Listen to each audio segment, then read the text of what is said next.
क्या आपने कभी सोचा है, जब हमारी आंखें बंद हो जाती है, लोग हमें मिट्टी के नीचे रख कर चले जाते हैं, उस वक्त हमारे साथ क्या होता है?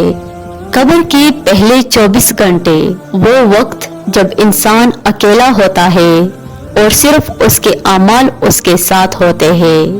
कब्र में पहला लम्हा, जब इंसान को दफना दिया जाता है, सब लोग वापस चले जाते हैं। मिट्टी की ठंडक महसूस होती है, मगर चंद लम्हों बाद एक अजीब खामोशी छा जाती है। नबी सल्लल्लाहु अलैहि वसल्लम ने फरमाया, इंसान के कदम कब्र से दूर नहीं होते कि दो फरिश्ते उसके पास आ जाते हैं। ये फरिश्ते मुनकिर और नकीर सवालात करते हैं, तेरा रब कौन है, तेरा दीन क्या है? और ये शख्स मोहम्मद सल्लल्लाहु अलैहि वसल्लम कौन है? मोमिन शख्स इत्मीनान से जवाब देता है, मेरा रब अल्लाह है, मेरा दीन इस्लाम है और मेरे नबी मोहम्मद सल्लल्लाहु अलैहि वसल्लम है। फिर जन्नत की खिड़की खोल दी जाती है, कब्र रोशन हो जाती है और एक खुशबूदार हवा उसके चेहरे को छू लेती है। मगर वो शख्स जो दुनिया में नमाज छोड़ता रहा, झूठ बोलता रहा, लोगों का हक मारता रहा, उसके लिए कब्र का मंजर बहुत सख्त होता है। फरिश्ते सख्ती से आते हैं, चेहरे पर खौफ तारी हो जाता है।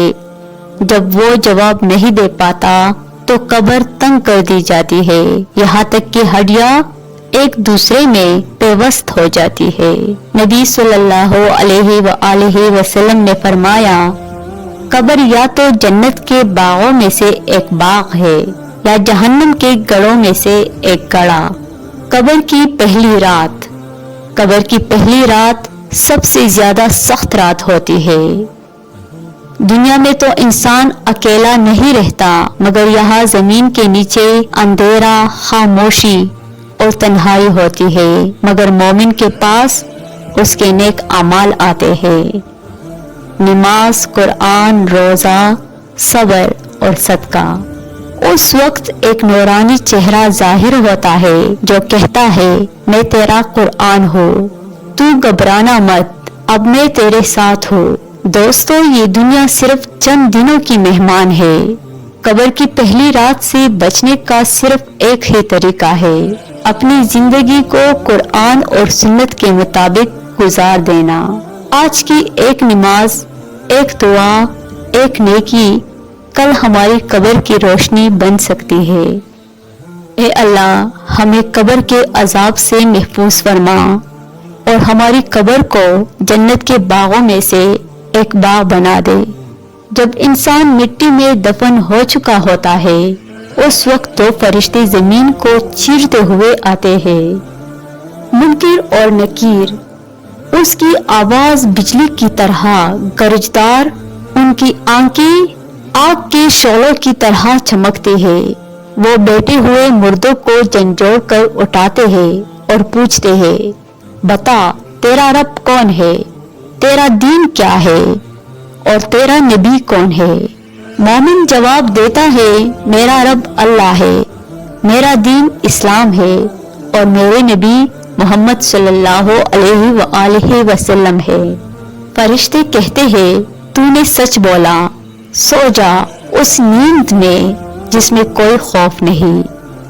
लेकिन वो शख्स जो दुनिया में गाफिल रहा, नमाज से दूर, झूठ, हसद, तकब्बुर और जुल्म में डूबा रहा, उसके लिए कब्र में मंजर बदल दी जाती है। फरिश्ते सख्ती से पकड़ते हैं, चीखता है, मगर कोई मदद नहीं आती। उसके लिए जहन्नम की खिड़की खोल दी जाती है। नबी सल्लल्लाहु अलैहि वसल्लम ने फरमाया, अगर इंसान वो आवाजें सुन ले जो मुर्दा कब्र में सुनता है, तो कोई भी जमीन पर हंस ना सके।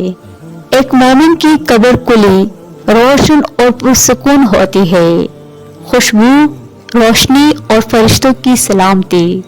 मगर गुनहगार के लिए कब्र अंधेरी, تنگ اور خوفناک ہو جاتی ہے۔ اس کے اعمال اس سے منہ موڑ لیتے ہیں۔ صرف ایک صدا گونجتی ہے، کاش میں دنیا میں لوٹ جاؤں تاکہ نیکیوں میں سبقت کر سکوں، مگر اب لوٹنا ناممکن ہے۔ لہٰذا اے سننے والو، قبر ہر انسان کی آخری آرام گاہ ہے، چاہے بادشاہ ہو یا فقیر، سب کو یہی انجام ملنا ہے۔ آج اگر ہم نے اپنی زندگی قرآن، نماز اور نیکیوں میں گزار لی تو قبر جنت کے باغوں میں سے ایک باغ بن جائے گی۔ اے اللہ، جب ہمیں زمین کے نیچے رکھا جائے تو ہمارے گناہوں کو مٹا دے اور ہماری قبروں کو نور سے بھر دے، آمین۔ معزز ناظرین، اگر یہ ویڈیو آپ کو پسند آئی ہو تو ویڈیو کو لائک شیئر کریے اور مزید اس طرح کی اسلامک ویڈیوز دیکھنے کے لیے ہمارے چینل کو ضرور سبسکرائب کریے۔